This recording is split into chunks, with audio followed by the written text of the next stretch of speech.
You need also to support people on their change journey if you're going to make some sort of change happen. To understand that the unit of change is the individual, so you have to support each individual. A change journey goes through a series of steps which contain both awareness and desire to support the change, but also the knowledge and ability to actually do what is needed. And you need specific plans to support all of these steps when you're supporting the change of individuals.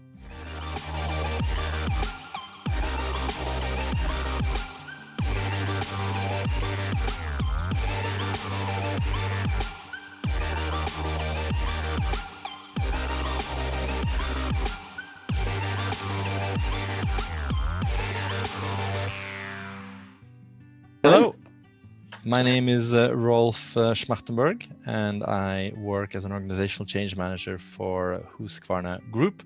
Welcome to Broaden Base 2021 by AIESEC Norge, AIESEC in Norway. Super happy to be here today. We're going to be a smaller group in the live session.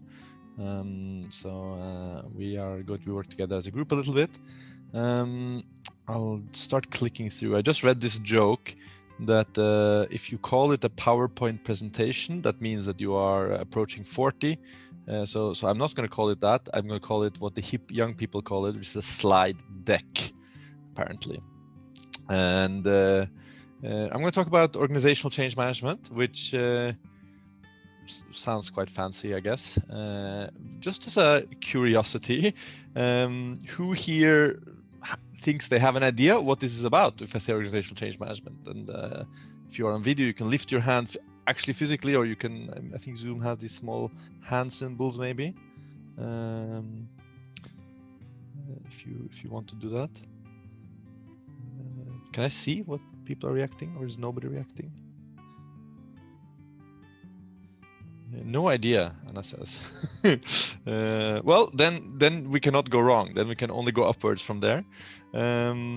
So let me, before I go into that, let me tell a little bit about who I am, just because I'm going to run the session. So my name is Rolf Schmachtenberg. It's a very straightforward last name. That's what I always say. You don't get any extra points for guessing that it's German. But I am actually born and raised in Norway. For those of you who speak Norwegian, jeg er norsk. And I am happily married. I am a father of a 1-year-old. His name is Alex.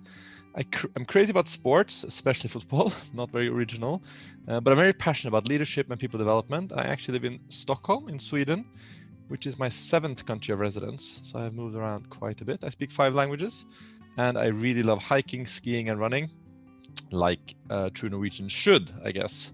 And I am an organizational change manager in Husqvarna Group. And professionally, I was volunteering in AIESEC in Norway for some years, but then I actually went on to full-time management in AIESEC. First a couple of years in Norway, and then 3 years internationally, actually. And so actually, if I talk about my professional background, my beginning of my professional background was actually in AIESEC, working full-time. Then I worked 3 years with communications and program management in Norway for an organization called International Organization for Migration, which works with asylum seekers and vulnerable migrants. And then I moved to Sweden, and I've been working for 3 years as an organizational change manager in Husqvarna Group. And as a background, in case you're curious, I studied at the University of Oslo for my bachelor's, and then I extended that with a master's studies at what is now known as Oslo Met. It was called Høgskolen i Oslo back when I was studying there. Let's, if I'm going to be here from Husqvarna Group, I should say a little bit about this company as well, just to give the standard promotion. And some of you may or may not have heard of Husqvarna, but it's a global leading producer of outdoor products for forest, park, garden care. Such things such as chainsaws, trimmers, but also robotic lawnmowers, ride-on lawnmowers. We have lots of garden products. If you like gardening, there's one of our brands is a Gardena brand, which has a lot of like gardening watering equipment and these kind of things. Yeah, we have lots of different brands that are sold and over 100 countries represented. We're quite an old company, more than 300 years old, so it's quite significant. Yeah, we have around actually almost 14,000 employees globally. And in our office in Stockholm, we hang these 3 things, and I always try to show them because, okay, this is what we do in terms of like products and stuff. And I'm really proud of working for Husqvarna, and we are very like close to what we're trying to do, which is to shape great experiences for our customers. We are a technological company, so we're like a lot about innovation around technology and how to make things happen.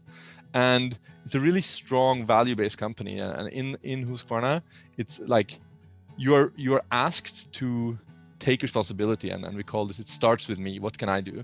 And all of us really have this quite strongly. So these are some frames that hang in our physical office in Stockholm, where I usually work, but I haven't been to that office for more than a year now due to the pandemic. So that's very used to working in this environment lately.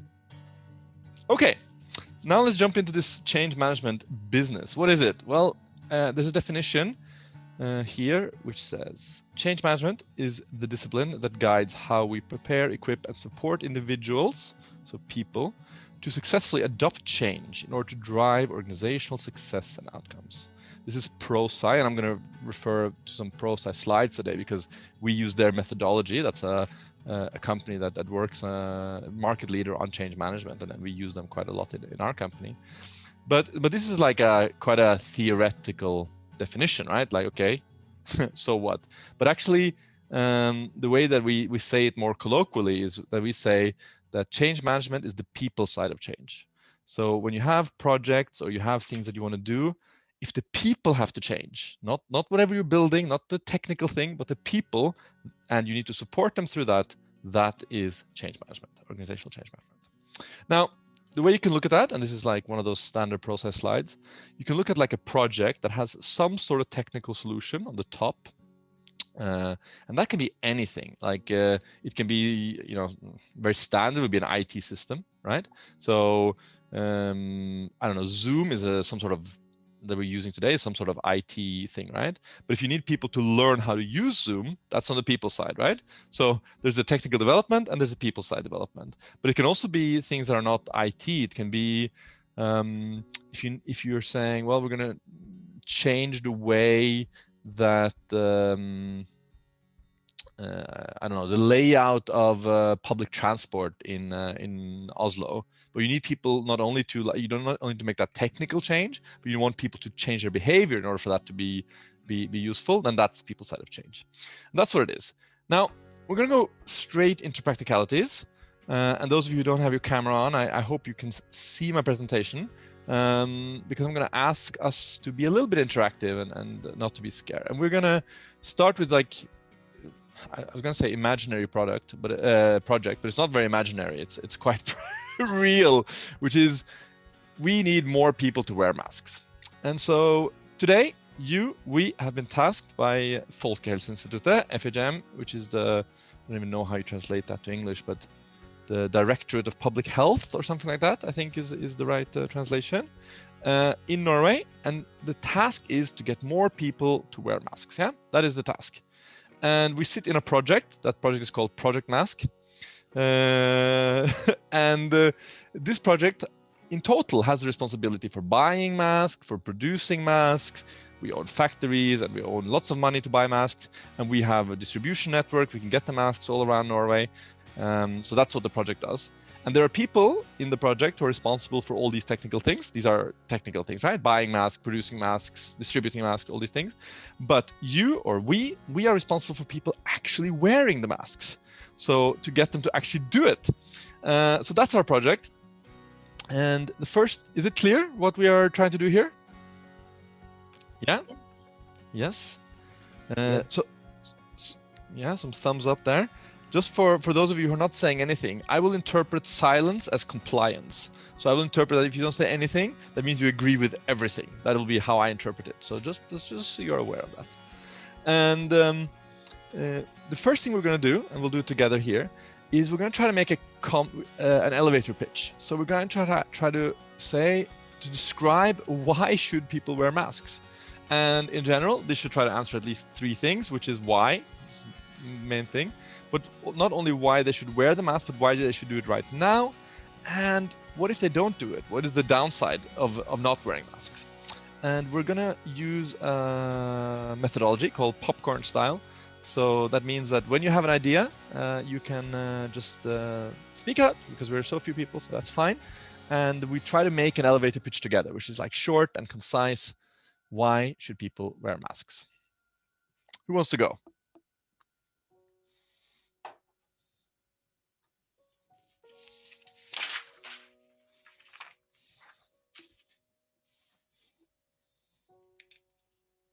Anyone have any ideas? Just, keywords. Why should people wear masks? Precaution. Precaution. Pandemic. Pandemic. Safety. Long life. Long life. I'm writing it down. This is very old style. It's called pen and paper. So I'm writing it down in front of me. Begränsning av smitte. I can't. So limit the spread or limit the yeah. contagion. Yeah. I think that's an answer for why they should do it now more than why should they wear in general. So Yeah. why exactly? Yeah, Yeah, so that we have the makes why sense now. also. Yeah, I mean you can answer all three questions. You don't have to just think of the first one. If I was okay. not clear. Yeah. Any other reasons or other ideas? Health. Health. Protecting loved ones. I heard protecting, but I didn't hear the second word. What was it? Protecting? Protecting loved ones. So Protecting family loved ones, and exactly. friends. So it's not only about yourself, protecting loved ones.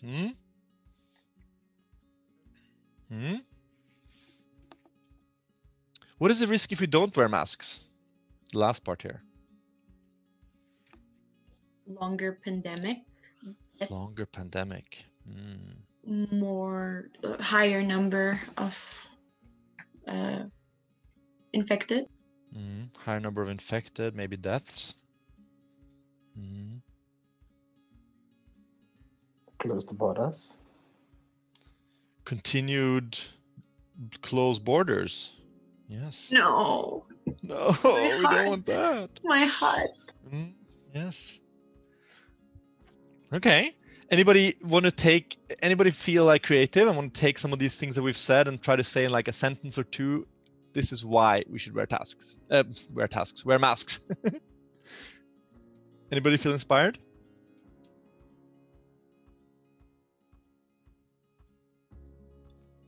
I can try to go ahead. Go. So yeah, during this pandemic time, as you know, there are a lot of infections and all going on. Wearing masks will decrease your infection a lot. And mask doesn't only protect you, but it also protects the loved ones and everyone near you. So everyone should wear mask. And if you don't wear mask, the pandemic situation can go worse and a lot more restriction would be imposed upon you. And it will make world even more isolated than it already is. So it would be better if everyone wears masks and take the precaution.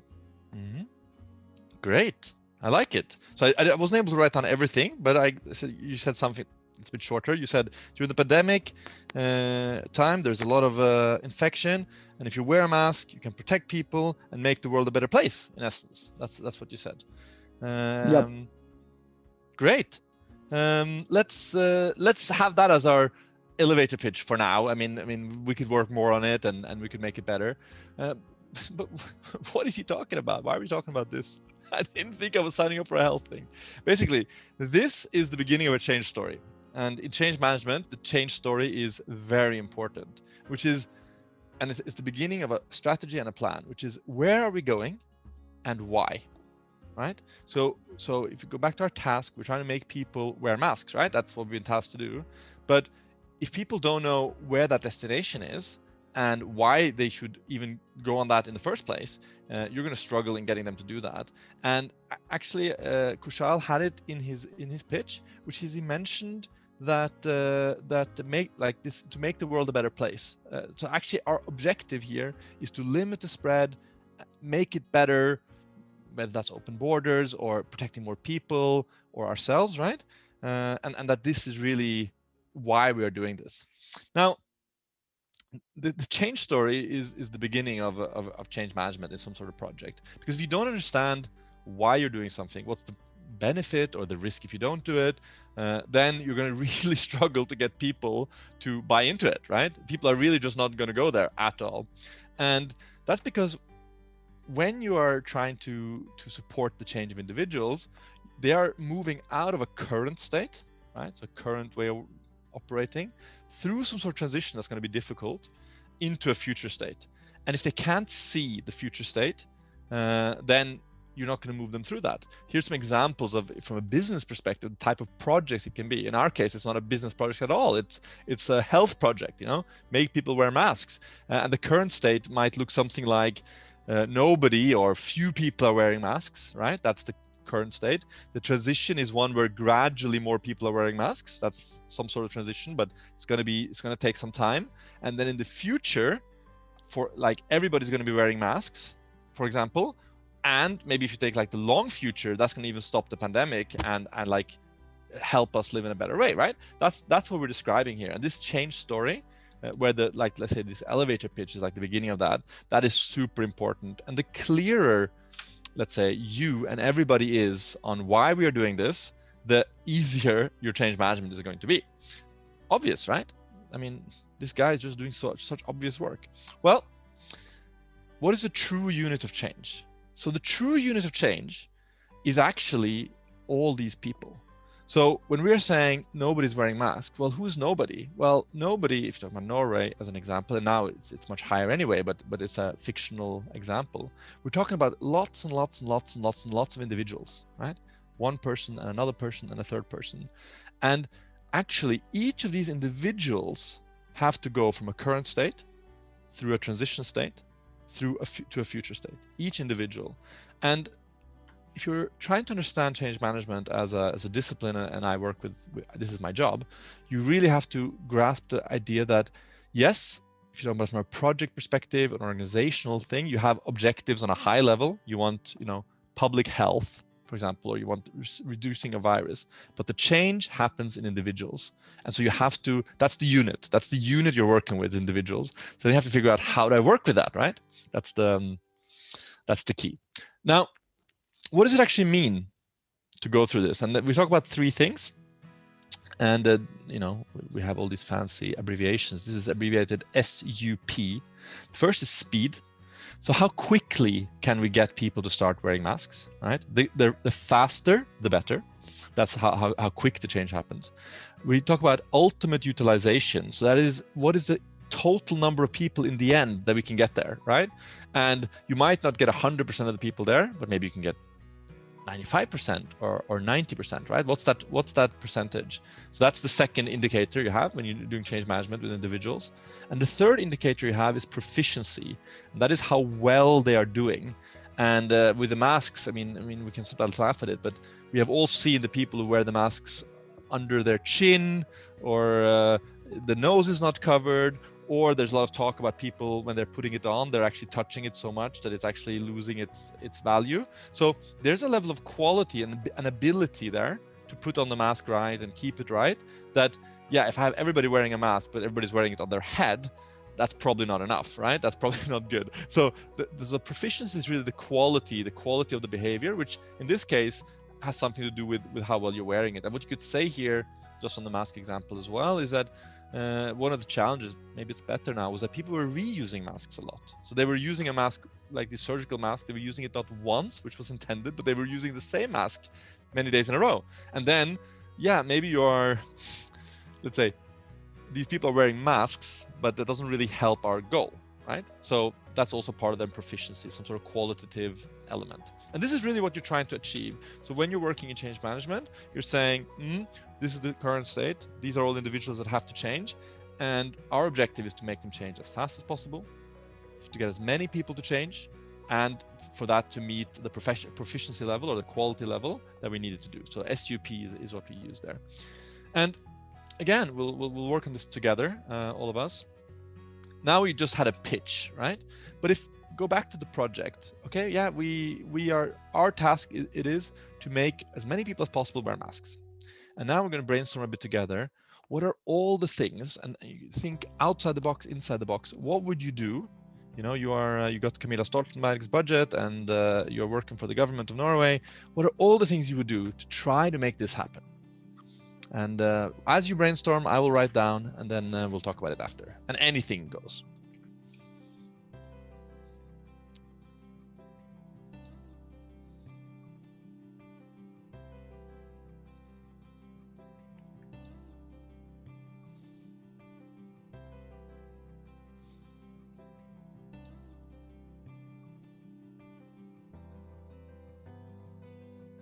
Who has any ideas? Bent Höie should listen to my advice. Yeah, so something with Bent Höie.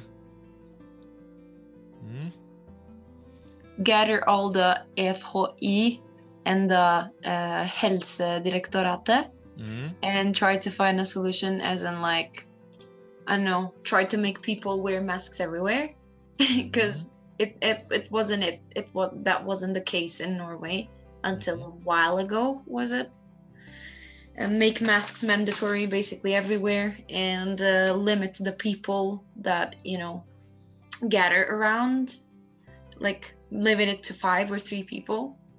So just to stop you for a second, Anna. So two things. So first of all, the first thing you're saying is something about mandatory. So it's something about laws, regulations, rules. So that's one thing you're mentioning, right? Yeah. So I'm just writing that down. The second thing you mentioned, and I will just, it's a good idea to stop the spread of the virus, but it has nothing to do with masks.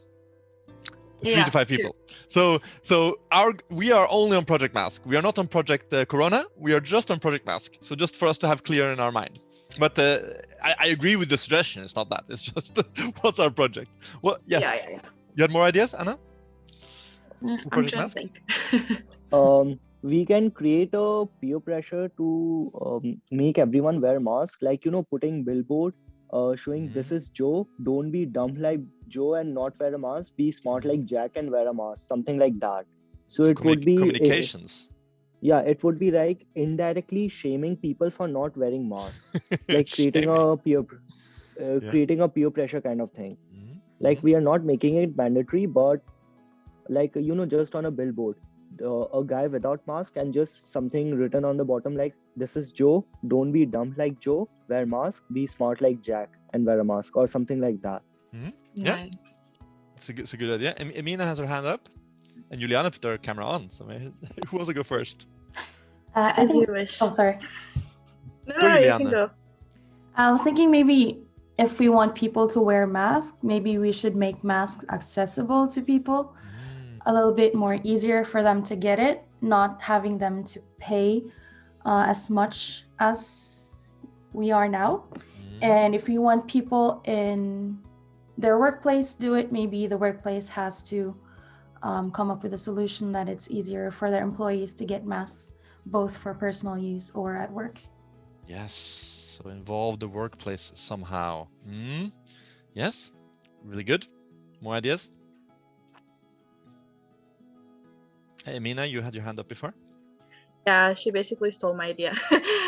No, but the idea behind what I wanted to say is, yes, that the same thing, that workplaces have to kind of provide either their own version of the mask, whether they want to brand it or not, but for people who are unemployed or are not even in the system of NAV, to still kind of get masks from the government, and also pamphlet to explain why is it necessary to wear it and how, because pamphlet on the why how, and on the how. Yes, because that is also like one of the touch points that helps with the whole change management. Yeah, so some sort of education there through the pamphlets, as well as the why and the communications. Great. Rami, you have your hand up, and then afterwards Kushal again. Yeah, so I was saying that I think that the big part of people wearing masks should be a proper education, because I see that most of the people, at least who are not wearing masks, they do not really know the reason behind that. And that is because they didn't see someone who actually instructed them on why they should do so, because they think probably that wearing a mask could actually help you, not like only the other people who are surrounding you. And I think that by having doctors or having like some kind of posters that are written and posted like in public places where people could see that, with a proper explanation on why masks are important and everything surrounding that. So I think that like basically what I'm trying to say is that the most important thing is a proper education, because I don't really agree with the fact that we should make it mandatory, because from the moment you make things mandatory and you oblige people to do that, they tend to do the opposite, because they think that you're just obliging them to do that. But if you explain the reason why and the reason behind that, I think actually it's the best approach to do that. And we can have like a lot of examples from a lot of countries with like super low numbers of COVID, like for example, New Zealand and all these countries where people are actually wearing masks with their own kind of decision. It's not like the decision that was like how to say, like that we insisted on them. So yeah, that's basically my idea. I think this is the most important thing. Great. Kushal, you had your hand up also? Yeah, so I would like to add that we can also make masks more cheaply accessible to people by taking up sponsorship. Like suppose if the company, like for example, say Tide wants to sell more masks, they can just put their logo on the thing and then just give it out for free. So it will work as an advertisement for the company as well, and at the same time it will help providing a mask in a cheap price or for free to people as well. Because in the end the logo doesn't matter, what matters is they are wearing masks. So we can ask to have a similar deal with other companies as well. Yeah. Juliana, or Julianne, maybe it's the right way to say it. Two things. Maybe have in a workplace have like a reward system for those people who are actually wearing masks. If it's like a thing that motivates them to do that. But also lately, because I found out that a family member has a lung disease, which means that if they get the virus, it might be the end of them. So it could be one of those, like, I don't know, I'm not going around saying that people should share their own health stories, but like I started working at a new place and they weren't wearing a lot of masks as often as I thought they would. But I put on the mask because I know I can't risk having the virus because of that family member who has a lung disease. So I was thinking maybe like if people were more aware that it's not just someone far away who can be affected, but like everyone you hung around with actually had some loved ones that they are protecting. Not just, to wear it because you have to wear it, or it's being a bit more fashionable lately, but there's a purpose for it. Great. I already like our plan. So our change management plan. Now what I'm going to do is I'm going to now tell you a little bit about how we do this in a structured manner and using our plan. So like I mentioned in the beginning, we use something called the ProSci model, which they have a model for change called ADKAR, which it's quite famous. If you work with change management, you will come across it. And again, what I mentioned before is that the unit of change is in the individual, right? So it's the individual has to change, lots and lots of them, but they are the ones who have to change in order for us to get to our future state. Now, the interesting question then is, well, what will make individuals change? What's the journey look like? And actually, like lots of research tells us that the journey follows a quite predictable set of steps. And these sets of steps, they are sequential. And so, for example, we had some things in our suggestions that is essentially on the reinforcement side. So that's maybe we had some mandatory things, or we had some reward, etc. That's sustaining the change. But actually, that is the last part of a change journey of an individual. And somebody pointed out, maybe it was Rami, that of course, if the punishment is high enough and you get arrested, then people might do it anyway. But actually, if you want to talk about like people's motivation and desire to change, actually you have to start with the awareness. People have to understand why. And if they don't understand why, then they are already then we call that a barrier point, where the barrier point is awareness. And it doesn't even help if they know how to wear the mask, or if they have the ability to wear the mask, or if they get rewarded for wearing the mask. Of course, if you pay people millions, maybe they'll do it anyway. But if they're not aware of the why, the rest doesn't matter. So the individual unit of change, the individual has to change. First, they have to be aware. And what you kind of hear is people saying, I understand why. And the triggers for building that is essentially what we started doing before with our elevator pitch, which is why now, and what if we don't, right? And that's the beginning of awareness.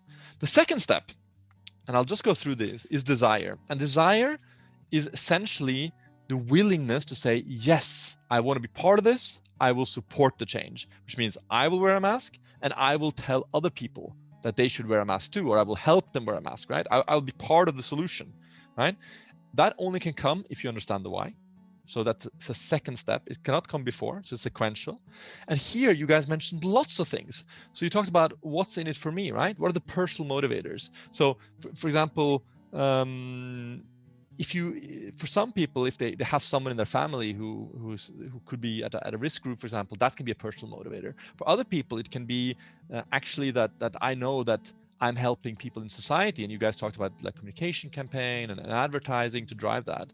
Some of you even mentioned the cost of masks, and sometimes the reason somebody can say, yes, I'm for this in theory, but it just costs me too much. So what's blocking them from having the willingness to fully be part of it is a cost issue, can be, right? But that'll vary, and it'll vary on all these individuals. And it's from a change management perspective, what's really important is to understand with data why that is. What is the issue on awareness? What is the issue on desire, right? And if I give an example for Norway, and some of you might disagree with that or whatever, but for a long time, when you were hearing to the public Ministry of Health is talking, they themselves didn't really agree on the why of the mask, right? So if they are not agreeing on it, and then later they tell you, yeah, but you should wear it anyway, yeah, of course people are going to be a bit like, yeah, but I'm not convinced of the why, you know? Like I'm not, you're telling me it's not really clear, so then why should I be? Then you get to the cost thing, you get to people saying, well, it's too much hassle for me to wear it, right? So that's the desire thing.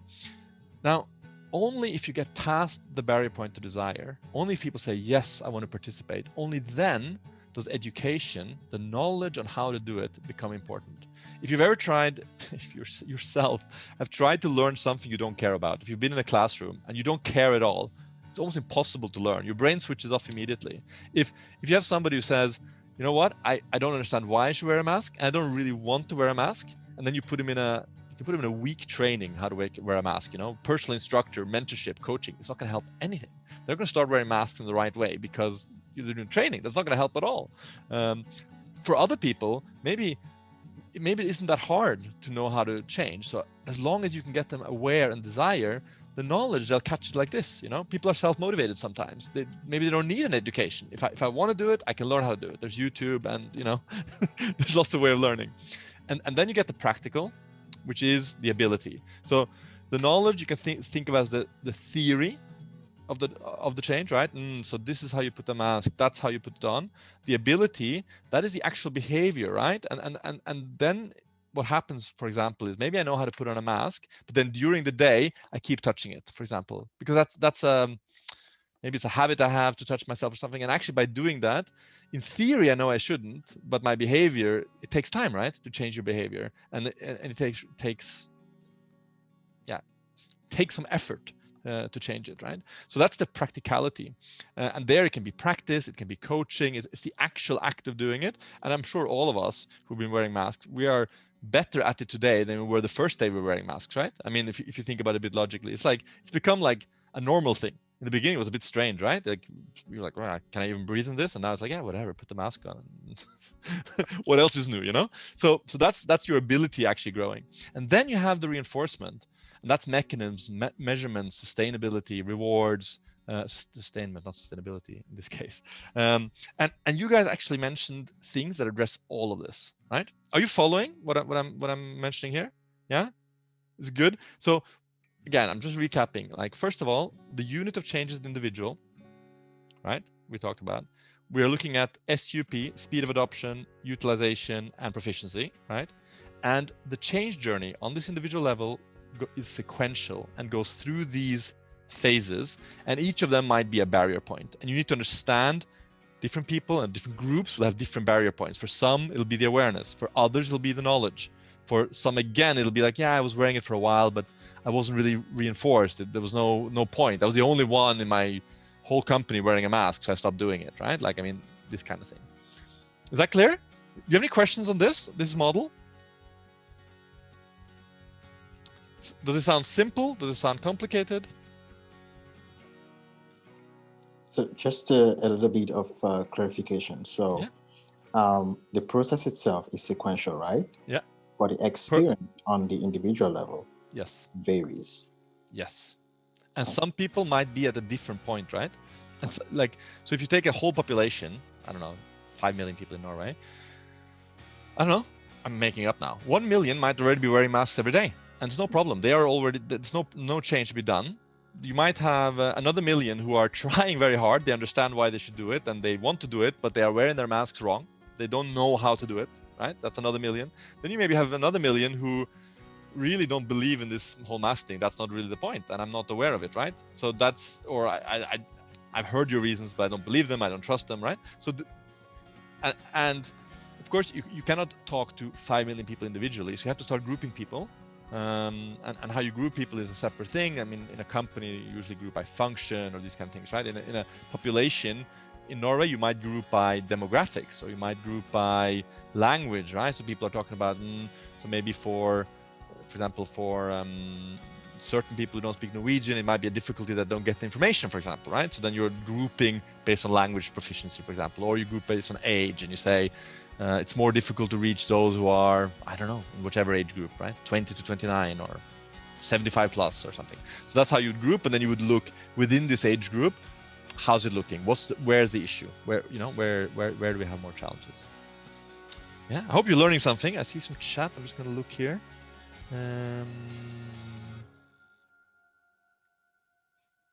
Yes, so there's a question here from Alexandra about how do you approach continuous change? And I think what's really important here is to distinguish between change management within a limited scope and change that is ongoing and everywhere. So let's say a company or even Norway, there'll be lots of changes all the time. But when you're looking at the practice of change management, you decide to scope it. So you say, we're only going to look at this. And that's what with Anna before I gave the example of Project Corona versus Project Mask, right? So you have to define a scope, and this methodology is driven towards a specific scope of change that has a starting point and has an end point. Now, I'll just jump in from my company experience. We have lots of these projects that the sum of them should add up to what we call business transformation. So for example, as a company, Husqvarna Group I'm talking about now, this is not the mask project. We, as many companies, we are going, for example, from selling things physically to selling things virtually, right? As an example, like that you have like online commerce, you're an online sales, right? That is a huge change of the company.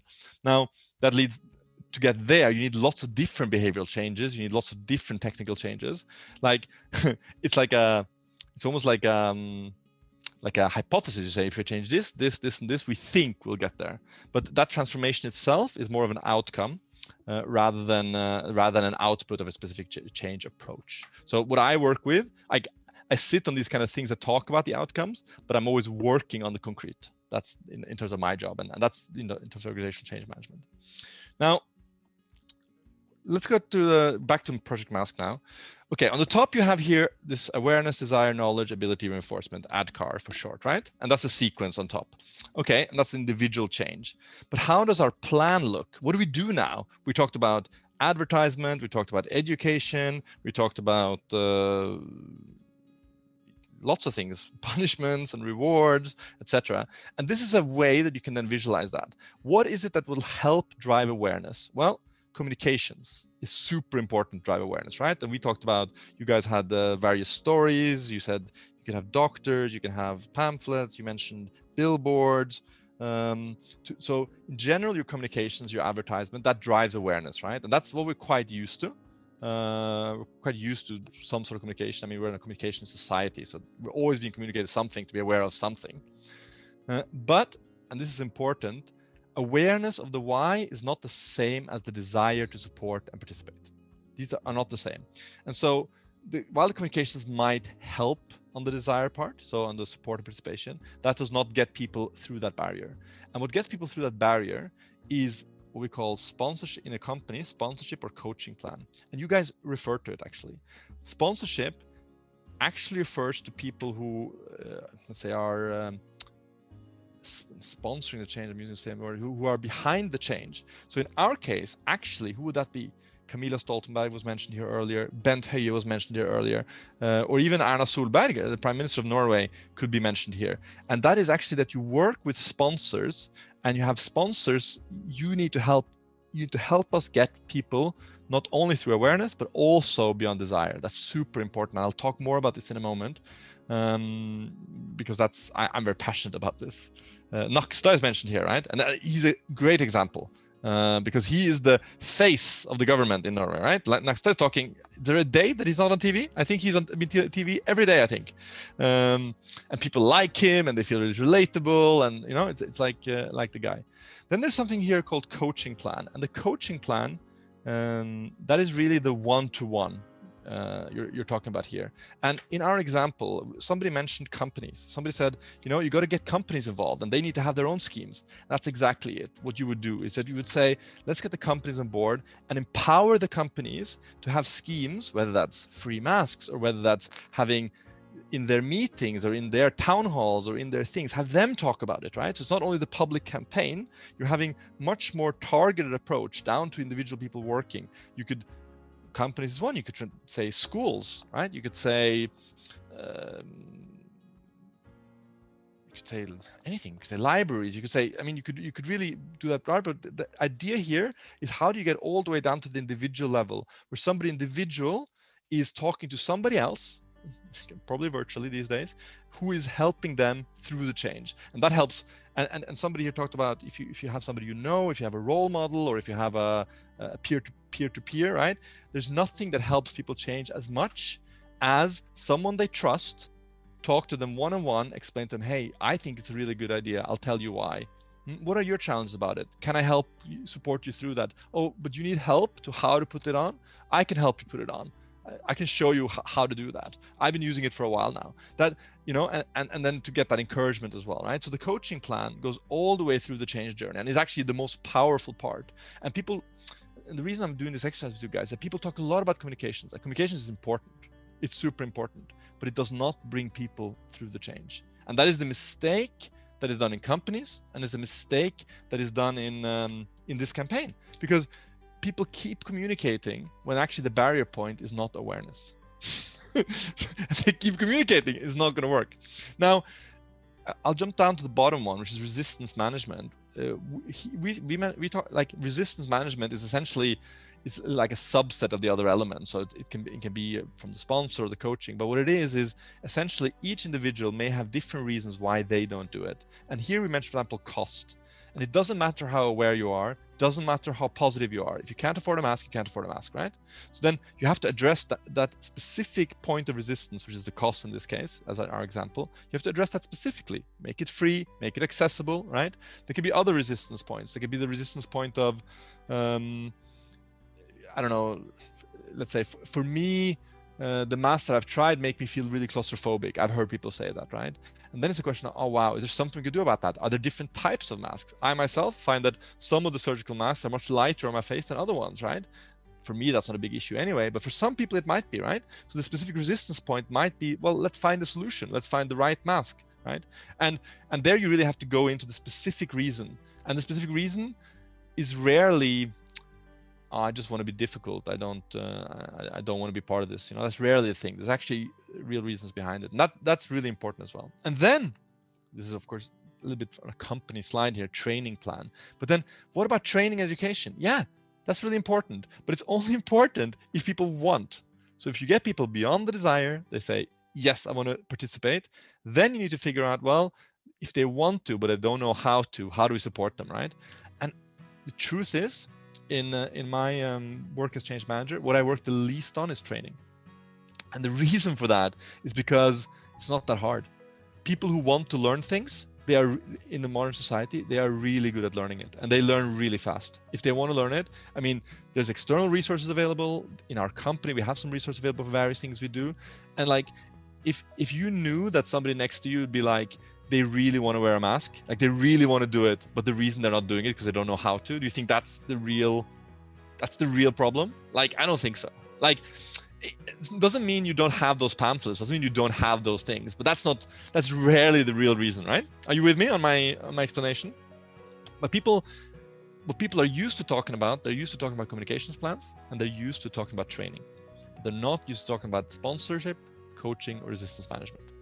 And then you can see here like what then like drives it off. But what I will talk about, and this is the last part, and then we get to questions. I'm going to talk a little bit more about this sponsorship. What I mean by this sponsorship, and of course my reference is working in a company. So typically in our case, these will be business projects, right? And there'll be like some sort of senior executive, typically like your VP of talent management or your CFO or sometimes the CEO who says we want this to happen, and then they become the sponsor. In our case, the question is, what should Erna do? That's the question for us, right?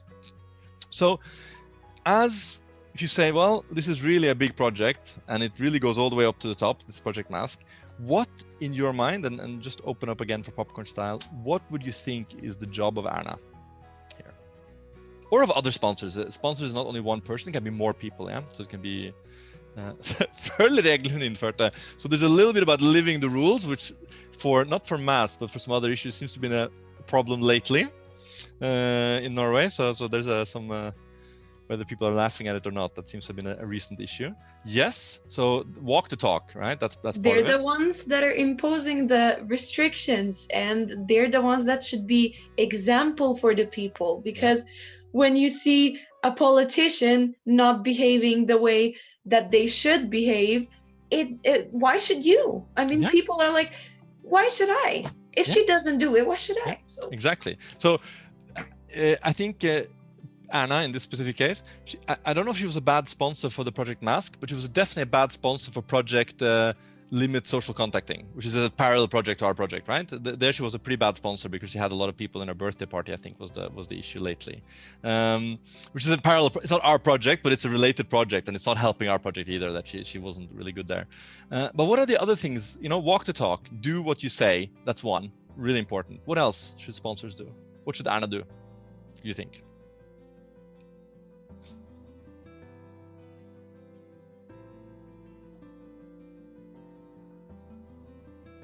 And for those of you who are not Norwegian, Erna is the Prime Minister of Norway. So it's we're at the high level here in this country. Any ideas? What would you in your plan? How would you use her? Give out free masks every day at school, in the schools maybe, or so she make some decisions. What should you do? I mean, so I'll play a bit with your example, Anna. So the school. What should she do with the school? Should she herself be at the school and I mean, that's one solution. Hand out masks. What do you think what should she be doing?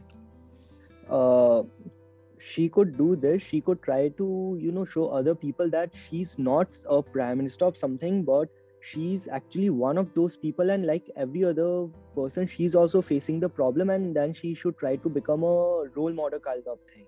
No matter what even if she's hosting a birthday party, she should, try to make it private even and not publicize the photos or anything. Like she should at least maintain that facade that she's following all the rules and everything.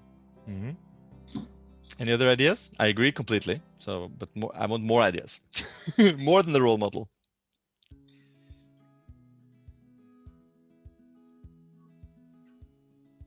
So let me tell you, there are 3 things that the sponsor should do, very concretely. And first of all, before I go to those 3 things, talk a bit about communications. This is company oriented, but we'll translate it to our example. So we talked before about the why, right? The why of the change.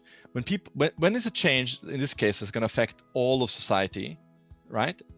People want to hear the why. From who do they want to hear the why? They want to hear the why from all the way on the top. And actually, in that sense, I think Erna and some of they've been pretty good in Norway, because they've been in press conferences, and they have themselves been the senders of the messages, right? I'm not talking about the rules and stuff. I'm talking about why this is important to us, right? What could happen if we don't do it, right? And it's Erna and Nakstad and Stoltenberg and Gullvåg, is that his name?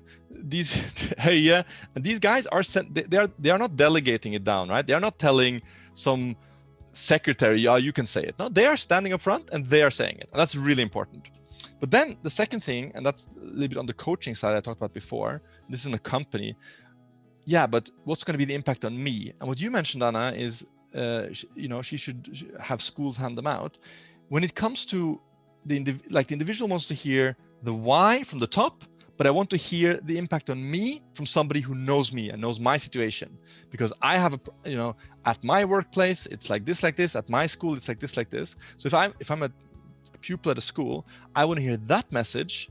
I want to hear that from my teacher, for example. That's where I want to hear that. What does it mean for me? Does it mean that we have to wear, I heard Anna say we should wear masks. Does it mean that I should wear it inside the classroom?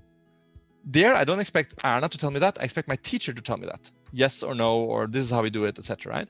And these two messages, this is what then qualifies to what the sponsor should do. Like, who do we want to hear messages from?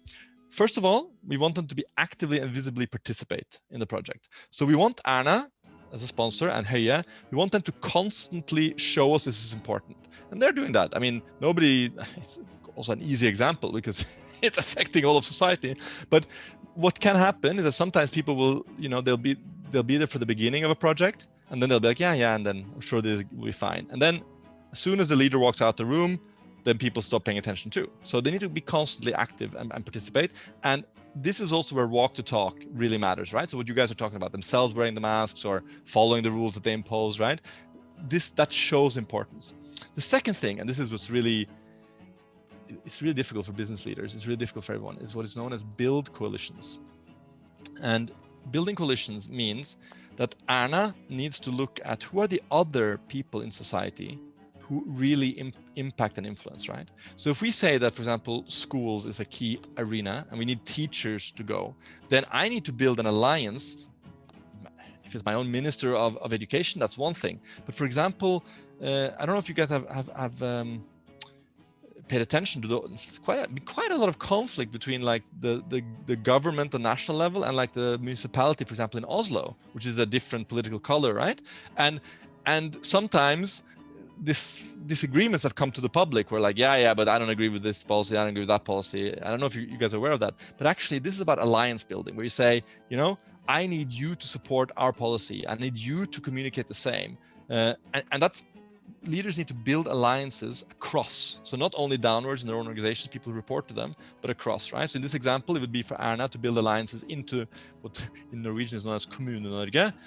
So the municipalities of Norway, for example. We talked about schools. So how can you make sure that teachers feel like, yeah, this is my topic too, I'm going to drive this? Or if you talk about companies, right? There was an idea before that companies should have their own policies. How do you build an alliance with company managers and leaders, NO or others, so that they say, you know what, yes, we're going to take this program too, and we're going to drive it. Not only it's going to be driven in your press conferences, but we're going to have our own program and our own thing, right? And so the sponsor's role is to build that coalition. Build the coalition, that's the B. And then the C, and we talked about it already, is a direct communication, so that they are the senders of messages themselves, right? And this is what we call the ABC of sponsorship. And the reason I go into this is because people are often like, sponsorship, what do you mean by sponsorship? And this here, I would say I spend in a project that I'm on as a change manager, once the project is up and running, I would say I spend 60 to 70% of my time directly with sponsors, coaching them on, this is where you need to go. This is what we need to do now. You really need to talk to this other managers. And it's not me talking to the other managers. It's me talking to this one or several sponsors saying, hey, we need this coalition. Because down here, if you take our example, students in schools are not wearing masks in their classrooms. They're not wearing masks, as an example. And what I need you to do, Erna, is I need you to get all the teachers on board, so that the teachers start role modeling and the teachers know that this is important. That's what I need you to do, right? In addition to communicating directly in your press conferences, I need you to build that coalition. That's an example here. And this is super exciting because as a change manager, you are then working a lot with senior management because and you're actually reporting to them, because they're the ones who say everybody should wear masks. Yes, but then I need you to do this. I need you to go to the teachers. I need you to go to the business. I need you to go there. I need you to stand in the press conference. I need you to be actively visible. And then you make a plan for them and you help them, you support them on that. You know, project masks, it looks a bit like that. I already went through this. Show the project that matters, check in on supply and demand, wear a mask yourself, make a point of doing it right, build a coalition, talk to your ministers, municipalities, other political parties, enlist their support, and then speak about it, especially why it matters, so that you drive awareness and desire. That is sponsorship. So, I mean, and I touched upon this. This is the last slide I have in my little hour here. Is what do I do? What does a change manager do, right? So the plan, the strategies. Well, we started brainstorming. Okay, communications. How do we get this program in? How do we think there's some resistance on price? Is that a problem? Do we need to do something on the pricing? Punishment, rewards. That plan. That is what the change manager does, and then follows up the plan, right? Measures also, that's the second point. Both attitudes. So where are people really? Is it a why problem or is it a knowledge problem, right? Is it like you measure attitudes, but you also measure implementation. I mean, in this example, mask wearing can be quite easy to count, right? You can go to, go to a shop and just, how many are wearing now? We're at 50%, are we at 60%, are we at 80%, right? And you're measuring that over time. And you analyze who needs to change. So is it the over 75s? Is it the under 30s? Is it the people who don't speak Norwegian? Is it who is it? And who is impacted the most by this? So for whom is it the most difficult? Maybe because of the type of job they have, or etc., right? And then you understand the resistance, anticipate it. You also ensure that, and we didn't talk about this at all, but you work towards, before I said you have people who are responsible for the technical side, right? In our project mask, production, distribution, etc. What you want to make sure is that what they are doing is supports delivery, like the adoption usage. So one example I think one of you mentioned is like, make sure they're shipped out, they're available, right? I mean, imagine if you like really everybody wants to wear a mask, everybody knows how to wear a mask, everybody's ready, they go to the shop, there's no mask. Yeah, I mean, that's not going to help, right? So you need to make sure that the project is geared towards that. That's also related to for example, if you're talking about masks, let's say masks are really uncomfortable, right? We're wearing effective masks, but they're really uncomfortable. Then people are going to be less likely to wear them, right? So the people who make them, the masks should also think about, I mean, I'm sure they do, but that's a part of to make people more likely to use it. It matters that it's more comfortable or less comfortable, right? Coaching senior leaders, I already mentioned that. Prepare communications material. There's always a slide deck that is, every day. I have some sort of slide deck I make it for someone. So this is what you do. And that is change management. So, it's a very high level, but that is organizational change management. It's the people side of change. How do you get people to wear masks, essentially? And I mean, we had up to 2 hours. I don't think we're going to spend that much time, but I'm happy to take some questions, some curiosities around this. I do this every day, so hopefully I can answer some of them at least.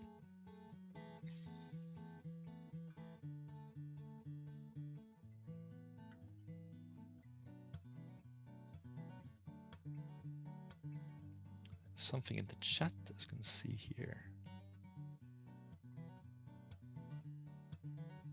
Make Karpe tell their fans to wear masks. Exactly. That's some coalition building there that somebody, Anna, put. Do you have any questions on change management? I mean, there's more, but this is the high level. I have a question. Go, Pascal. How long does it typically take for a change management process to be considered successful on average? Yeah, it depends on the project, right? So the answer to that question is, how deep is the change and how broad is the change? By deep, we mean the level of behavior change that is needed. So for example, let's take the mask example.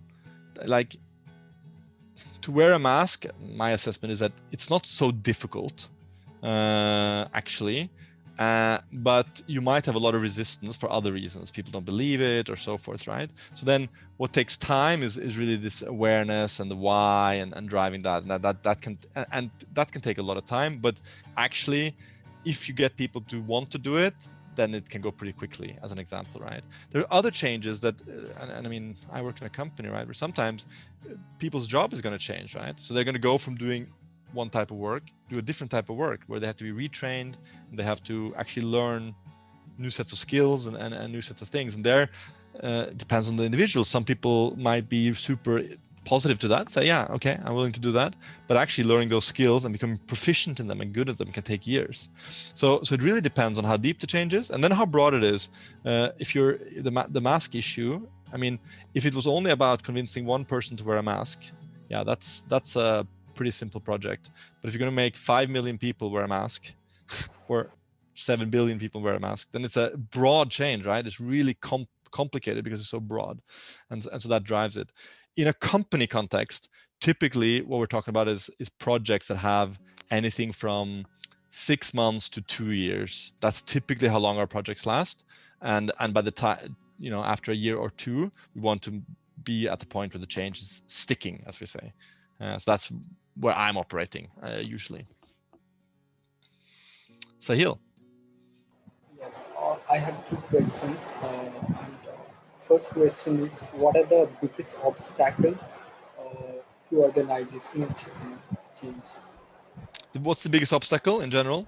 I would say what we started with is the biggest obstacle, which is that people don't agree on the why, and people. So often you have some sort of context where different people will have a different reason why that's important, but you don't get them on the same page of like, what is really the point here? Why are we really doing this? And that becomes a really big obstacle, because then once you start your communication, or once you start trying to drive your coalitions, or you're trying to manage it, if the key people who are supposed to, like, this is why we're doing it, don't agree on those fundamentals, then you really struggle in driving it down as well. And I think I gave the example before from this Project Mass example. In Norway, in the beginning of the pandemic, for whichever reasons, cultural, historical, I don't know, authorities were not convinced that recommending masks was a good idea. I mean, and then you can argue they're right, they're wrong, it doesn't matter, but they were not convinced. So they were very reluctant to recommend that. And they were even publicly saying things like, yeah, but that's not the most important thing. I live in Sweden. Here, they're still reluctant to do it. I mean, you know, we are even further behind than Norway. And then as a result, that even when they started recommending wearing masks a few months down, a lot of people had heard that initial message, and it's going to really struggle to get them on board, because if I heard you say for 3 months or 6 months you don't think wearing masks is really important, and then now you tell me it's really important, yeah, some are just not going to believe you. That's the thing. So the initial alignment, and we call that anchoring in a company, of the why is really important. And often also, just to go a little bit further than that, I hope I'm not boring you, is that sometimes people mistake how for a why. And that's quite typical, and there's lots of exercises there, like 5 why exercises and other exercises. But people will be like, oh, we need to wear masks because if we wear masks, then we can all go to work or something like that. But that's not really the why. No, you need to go deeper than that. So that's also another issue there. And I would say driving awareness and driving desire, that those are the biggest obstacles to change in most of the projects that we have, and much more than education usually, and training and ability, because people are really capable. Human beings, they will surprise you how good they are at learning stuff if they want to. That's my life learning. Second. Oh, you muted yourself. Go again. My second question is, how do you overcome employee resistance? How do you overcome employee resistance? I think the desire in the ADCA, right? So second thing, the thing that's important to understand there is that it's always a decision by the individual if I want to support and participate. It cannot be forced, right? I can force you through reinforcement. I can say you'll get fired. I can say you lose your job, you don't get paid. You can do these things, although sometimes the law is against that too. But that will not bring desire. So if you want to really overcome resistance, the number one thing is to empower direct managers in a company, the people who lead them, their supervisor, to talk to them one-on-one and really understand why, what is the problem. And usually for most employees, it's not that they're being difficult, and it's a big misunderstanding. Oh, people don't want to change, they are, they're so difficult. It's usually not. Usually employees really know the details of their job. They really know how things work because they work with it every day, and management has proposed a solution, something where they genuinely believe it's not a good idea, right? And what you do there with that resistance is you don't dismiss it. What you need to understand is why. Can be that they're right or wrong, but really make people feel like it's heard, and you involve them in the process. You involve people at a minimum. You allow them to give feedback to the solution, to say, okay, we take your feedback. You may be heard or not, but we're going to take it, and it's going to be about, that's a minimum.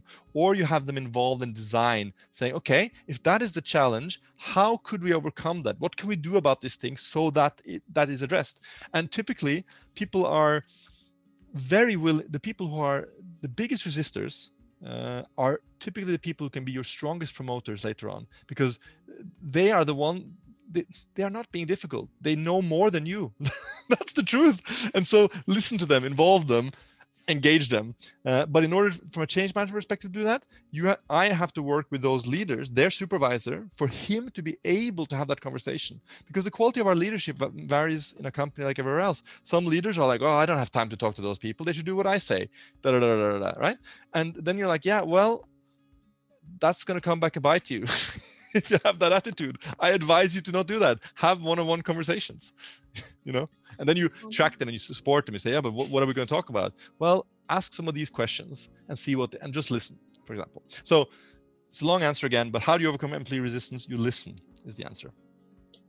Honestly, I think there is something the Norwegian government does about this, and it's having those question and answer panel discussions, are they, or something like that, where people are constantly asking questions and stuff, and they're just answering them, and they're trying to be as transparent as possible. So yeah, I think that transparency really helps, right? Because then people feel, at least, and that you see in some countries, they don't have that transparency, where people just feel like it's a propaganda machine.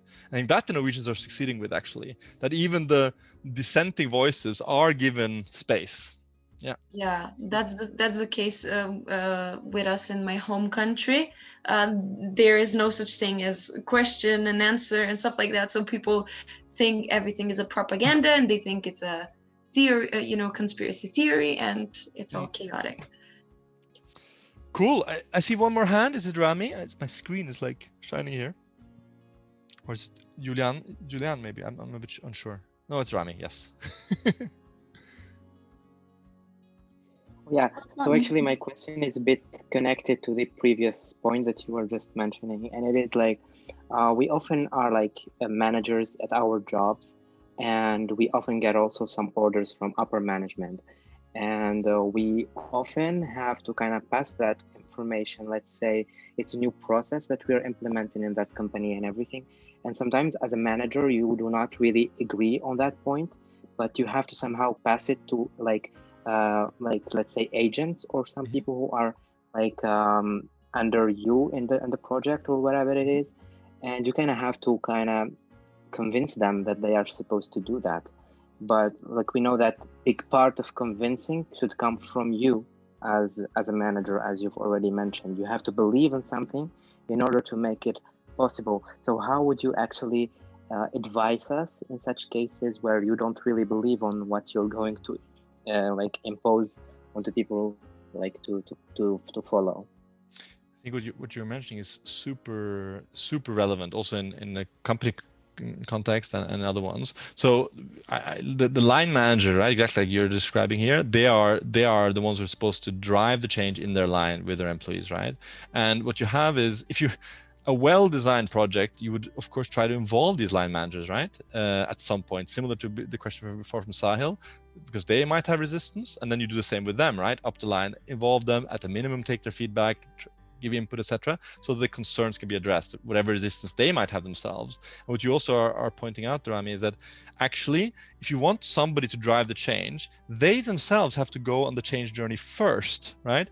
And in order for somebody to be able to start driving awareness with, let's say, their reports, you have to be at least past your own desire stage. You might not know the whole knowledge and ability, but if you yourself don't want to support and participate, it's going to be really difficult for you to sit in front of your employees and say, yeah, but this is a really good idea, right? Because then you feel like you're at odds with your own values or with your own personality. Now, it depends, of course, on culture, many things, but sometimes decisions are taken in companies and other places as well that you don't agree with. And sometimes the hierarchy is a hierarchy, and the big bosses decided this. I don't think it was a good idea. I gave the feedback, but they didn't listen to me.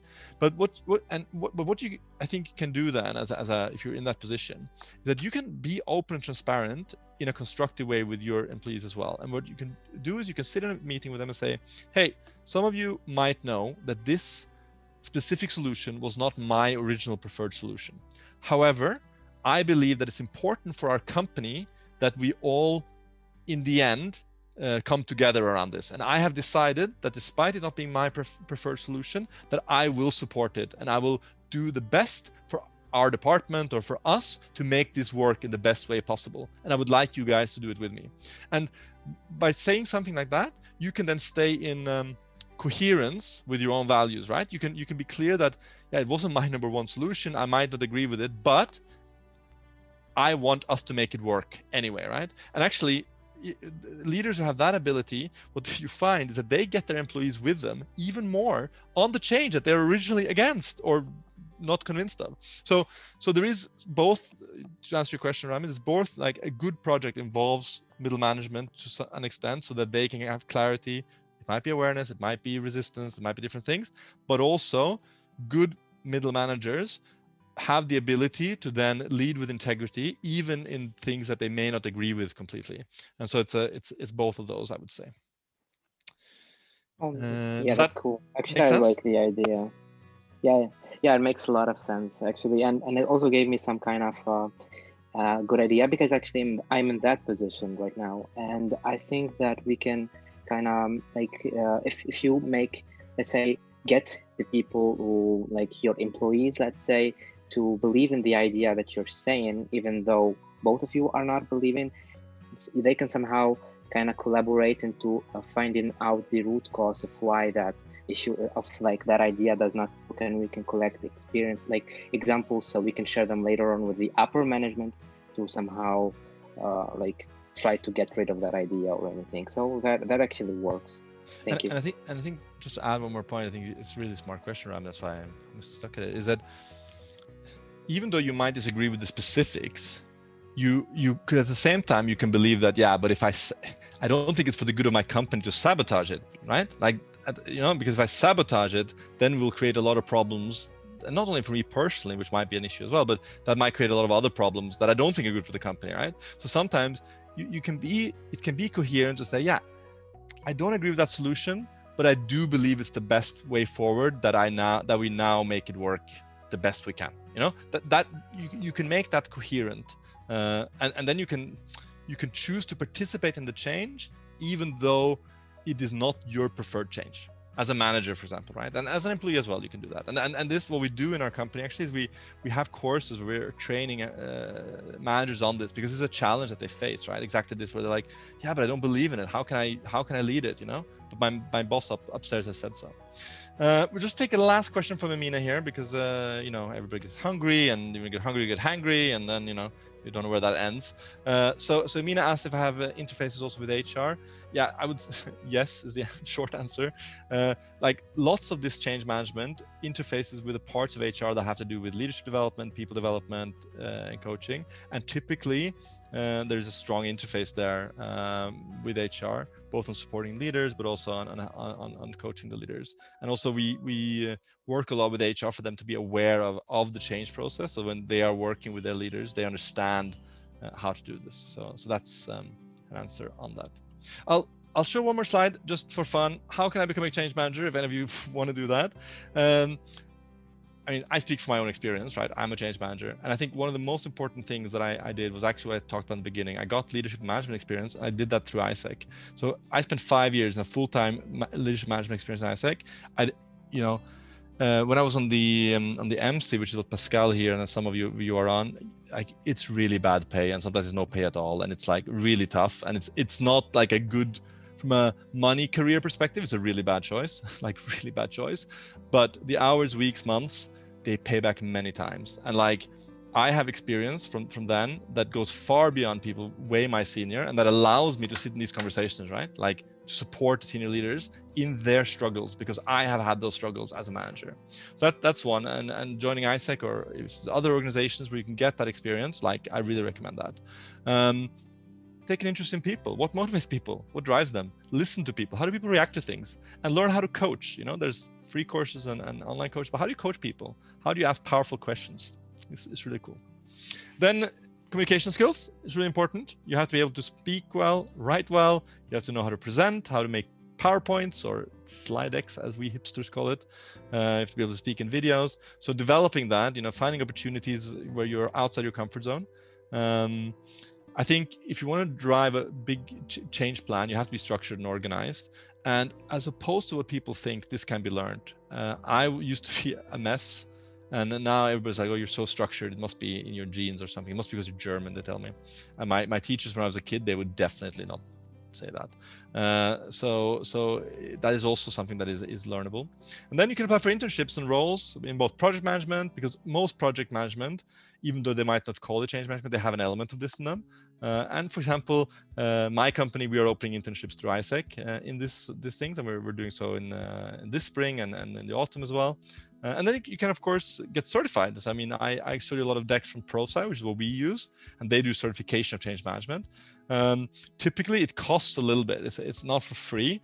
And you know, if I was to say, well, how you can do it privately, but typically, if you have an employer, they'll pay for it. So that helps you a lot. But then it's really worth it, because then you get like